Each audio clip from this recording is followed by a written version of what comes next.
LWO1 WeatherNet. Liftoff conditions looking pretty good. ESPS is ready for launch. Ignition. Liftoff. Falcon 9 has cleared the tower.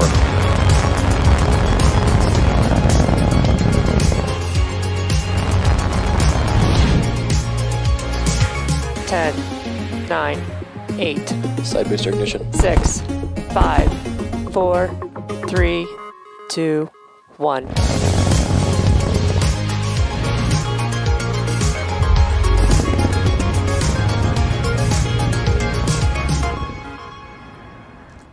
Hello, it's Saturday, December 18th, and you're looking at a live view of Falcon 9 as it awaits its 4:41 a.m. Pacific Time launch from Space Launch Complex 4E at Vandenberg Space Force Base off the coast of California. My name is Yomei Zhou, and I'm a propulsion engineer here at SpaceX, joining you from our headquarters about 150 miles south of the launch site. Thank you for joining us for our 34th launch of Starlink and our final Starlink mission for the year. Looking back, 2021 was a really exciting year for Starlink. We deployed more than 800 satellites to low Earth orbit and connected over 100,000 customers around the globe in more than 20 countries and regions and still counting. If you've been following Starlink development, then you'll know that Starlink is a constellation of multiple satellites that orbit the planet at about 550 kilometers and have the potential to service the entire globe. Because Starlink does not rely on traditional ground infrastructure, it is ideally suited for areas of the globe where connectivity has typically been a challenge or non-existent, such as rural or remote communities. Today's launch will send 52 Starlink satellites into low Earth orbit, which brings us one step closer to near global coverage of the populated world. A bit later in the webcast, we'll share a progress update on the Pakanjikum tribe, which has been using Starlink in a remote part of Canada over the last year. The latest weather forecast is favorable for liftoff. The vehicle, satellites, weather, and range are all looking good for an on-time liftoff just a few minutes from now. Good. Let's take a closer look at the rocket on your screen. You're looking at a live view of Falcon 9. The two-stage rocket stands 70 meters tall. That's greater than the wingspan of a 747 aircraft. Now, the bottom two-thirds of the vehicle is the first stage. Its job is to accelerate the vehicle through the Earth's atmosphere into space with the help of the 9 Merlin engines at the base of the rocket. It's also the part of the booster we recover and reuse, and today actually marks the first time we're flying a booster for the 11th time. You may be able to see the soot markings left over from its previous 10 flights. We will be attempting to recover the first stage again on our drone ship, Of Course I Still Love You, which for reference is about the size of a football field. If successful, it will make the 98th recovery of an orbital-class rocket. Now, on top of the first stage is the black carbon fiber inner stage, which is a composite structure that connects the first and second stages and houses the pneumatic pushers that allow the first and second stages to separate during flight. Now, on top of the inner stage is the Falcon 9 second stage, which has a single Merlin vacuum or MVAC engine. And once the first and second stages separate at about 2.5 minutes into the mission, the MVAC engine will ignite and carry the Starlink satellites to a low Earth orbit. While Vandenberg is primarily suited for polar launches, today we'll actually be sending our satellites to a 53-degree inclination. And you'll notice the large nose cone at the top of the rocket. This is called the satellite fairing. The fairing houses the 52 Starlink satellites and protects them until the vehicle is outside the Earth's atmosphere, at which point the fairing separates to expose the satellites to space. Just as we reuse Falcon 9, we recover and reuse our fairing halves. The fairing halves that we're using today are flight proven. For one of them, it is the third flight, and for the other half, it is actually the fourth flight. And we will be attempting to recover these halves again once they return to Earth.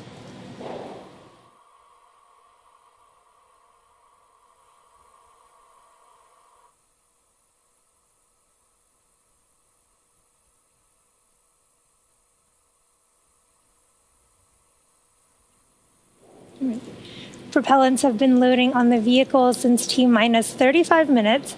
Falcon 9 is a bipropellant vehicle, which means it uses two propellants, a fuel and an oxidizer. An oxidizer is a type of chemical that a fuel requires to burn. Now, most burning on Earth uses oxygen, which is readily available in the atmosphere. But in space, there's no atmosphere to provide oxygen or any other oxidizers, so rockets need to carry up their own.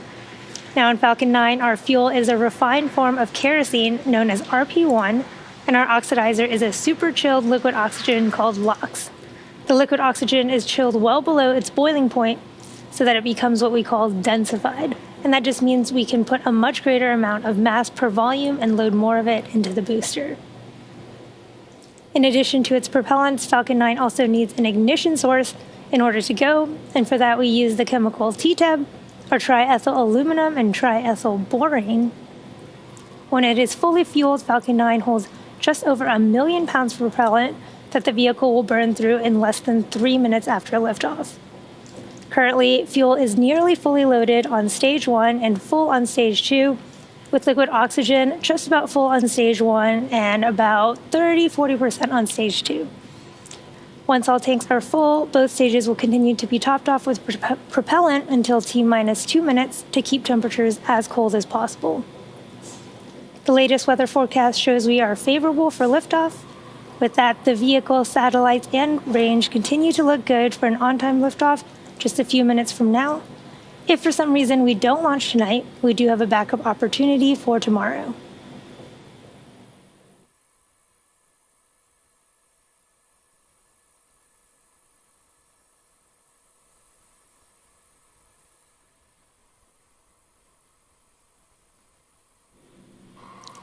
Almost 1 year ago, SpaceX was able to connect the Pikangikum First Nation with 60 Starlink user terminals that were delivered to the First Nation on Ontario for use in residences, community buildings, and businesses.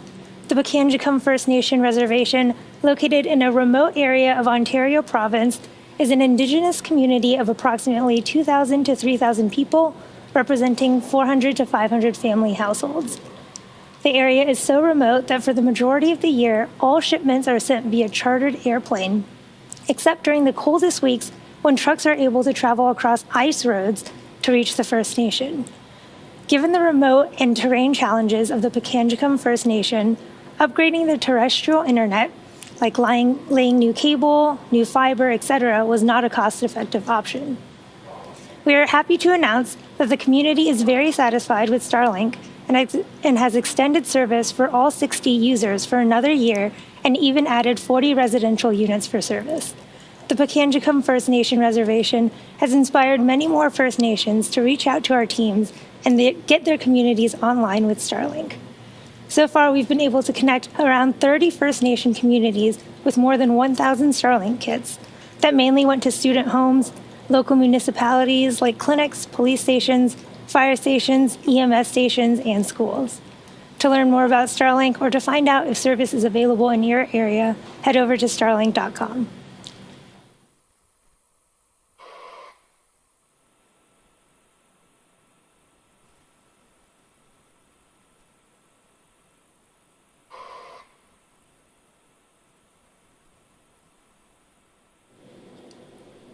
We are currently just under 4.5 minutes from liftoff of our 34th launch of Starlink, and Falcon 9 is progressing into the final stages of the launch countdown.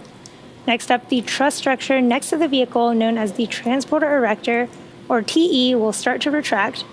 In preparation for retraction, the TE clamps will open, and the transporter erector will begin to pull away from the rocket slightly.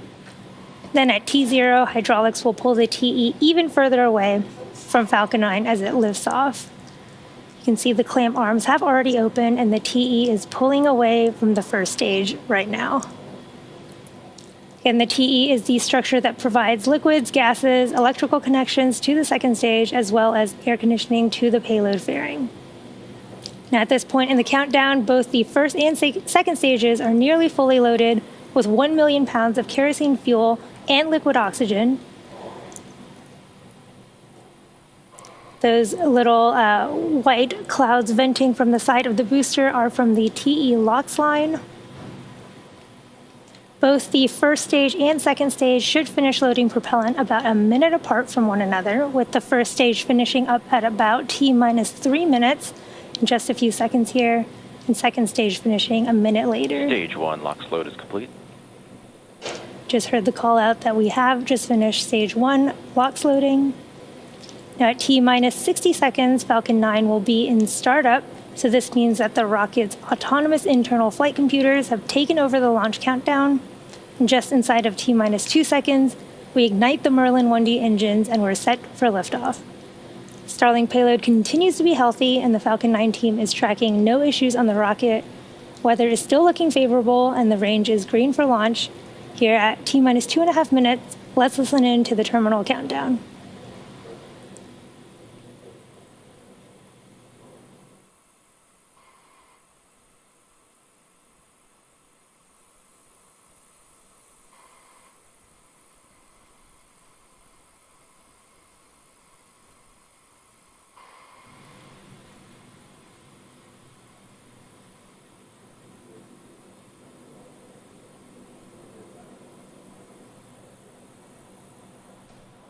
Stage 2 LOX load is complete. Just finished loading liquid oxygen onto the second stage. And again, those little white clouds venting from the side of the booster are from the TE LOX line and are totally expected. Again, at T-1 minute, Falcon 9 will be in startup. And that's when the autonomous flight computers will take over control of the launch, and stage 1 and stage 2 will begin pressurizing for launch.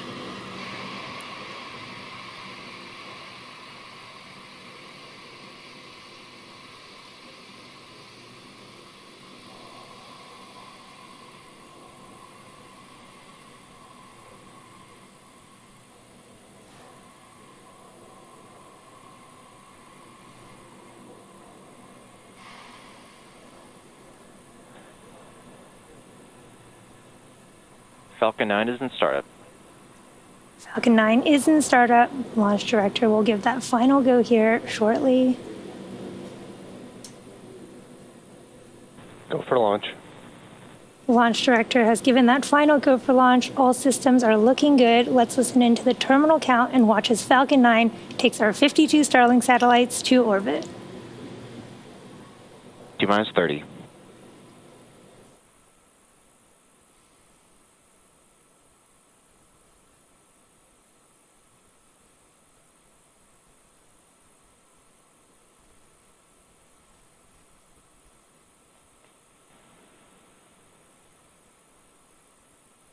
10, 9, 8, 7, 6, 5, 4, 3, 2, 1, 0. Ignition. Liftoff on the Falcon 9. Go Starlink.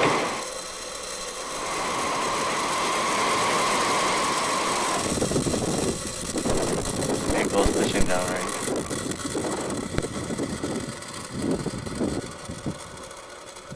Stage 1 chamber pressures are nominal.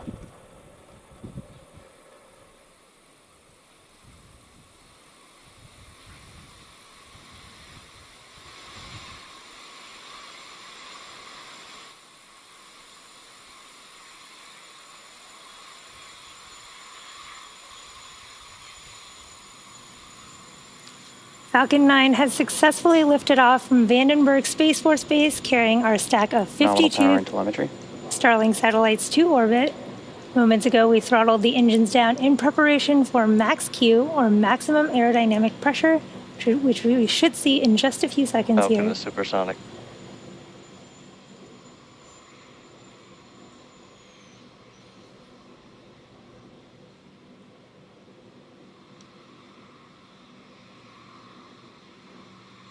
Max Q.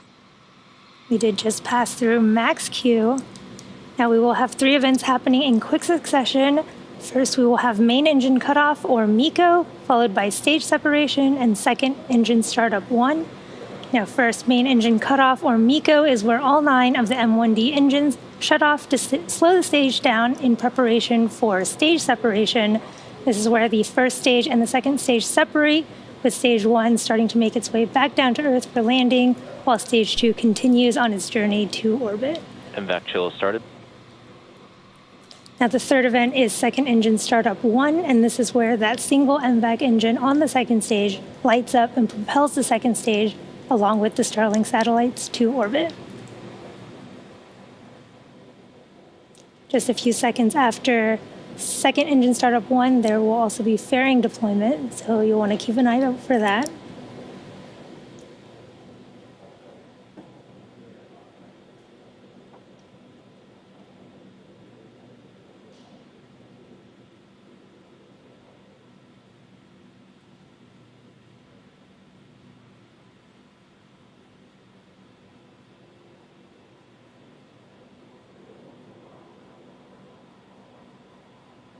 MECO.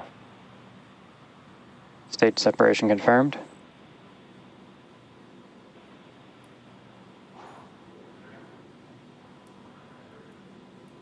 MVAC ignition. You just saw stage separation, main engine cutoff, and second engine startup 1.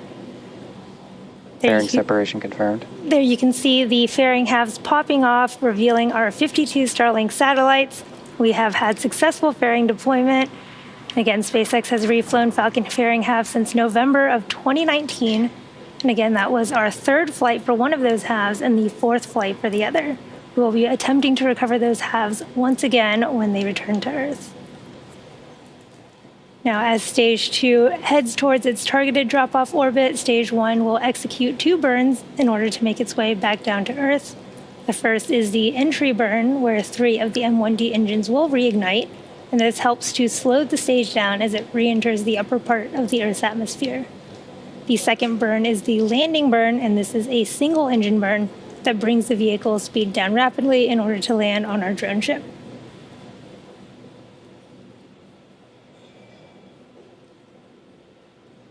If you're just catching up with us, we have had a successful launch of Falcon 9 from Vandenberg Space Force Base, and you're looking at a live view of Falcon 9's second stage as it delivers our Starlink payload to orbit. Stage 1 is currently making its way back to our drone ship, Of Course I Still Love You, which is stationed in the Pacific Ocean.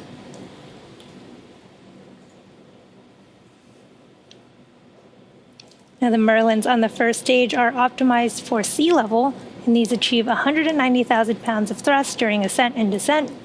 And in contrast, the MVAC engine that you see there is optimized for 220,500 pounds of thrust in vacuum. The main difference between these 2 engines is just the size of those nozzles.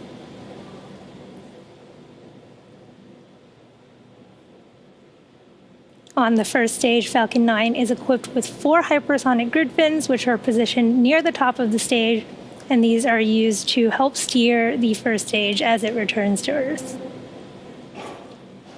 Both vehicles are following nominal trajectories. We are about a minute and a half from the start of our stage 1 entry burn. Again, this is a 20-second burn that will slow the first stage down as it enters the Earth's atmosphere. The Falcon 9 first stage is also equipped with 4 landing legs made of state-of-the-art carbon fiber with aluminum honeycomb. These are placed symmetrically around the base of the rocket and deployed just prior to landing.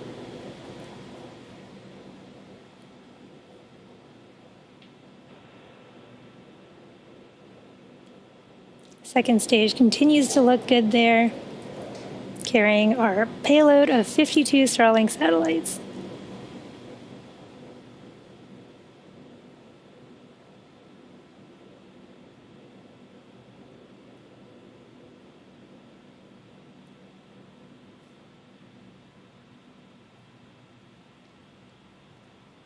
As we come up on our first stage entry burn here in about 30 seconds, just a reminder, it is a 3-engine burn, and it is meant to slow the first stage down as it hits the thicker layers of the Earth's atmosphere.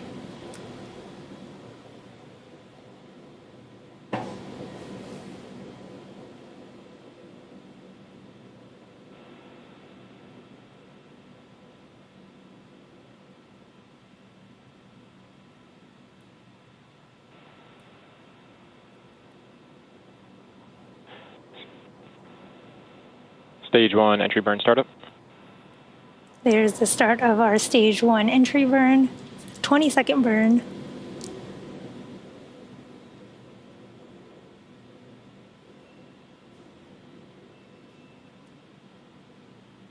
Both vehicles are following nominal trajectories. Stage 1 entry burn shutdown. Did just have a successful stage 1 entry burn.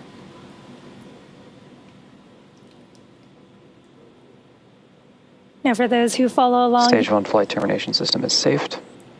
for those of you who follow along, you'll know that the soot on the rocket indicates that it's been flown before.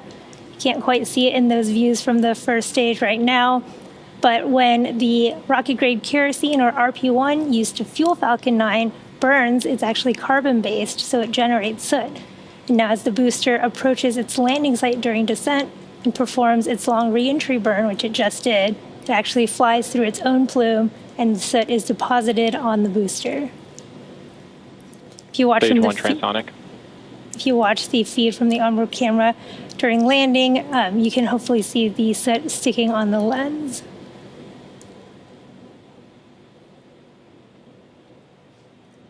Stage 1 landing burn should be starting here really shortly, just a few seconds. Again, this is also a 20-second burn.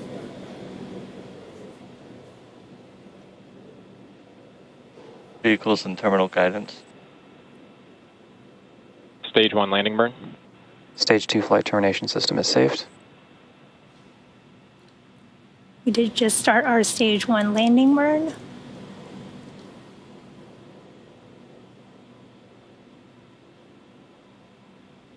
Stage 1 landing leg deploy.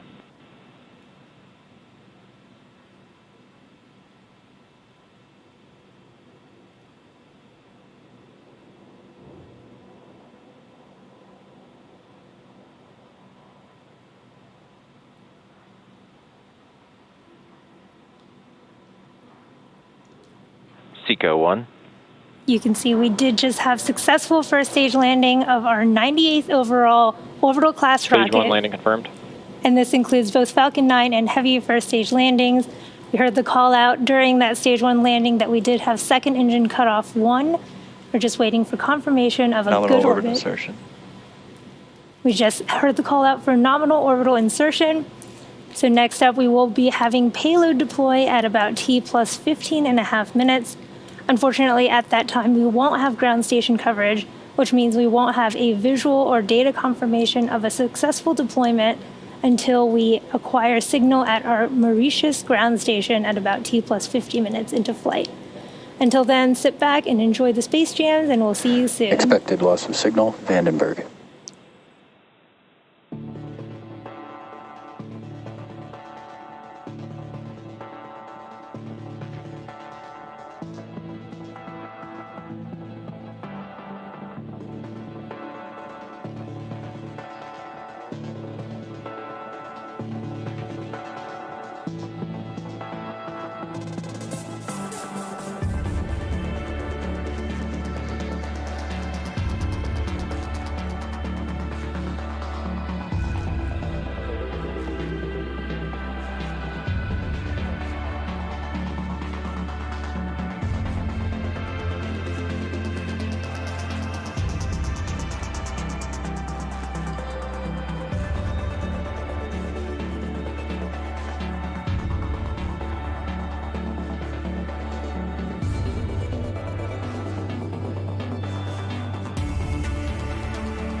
Pilot deploy Acquisition confirmed. signal, Punta Arenas.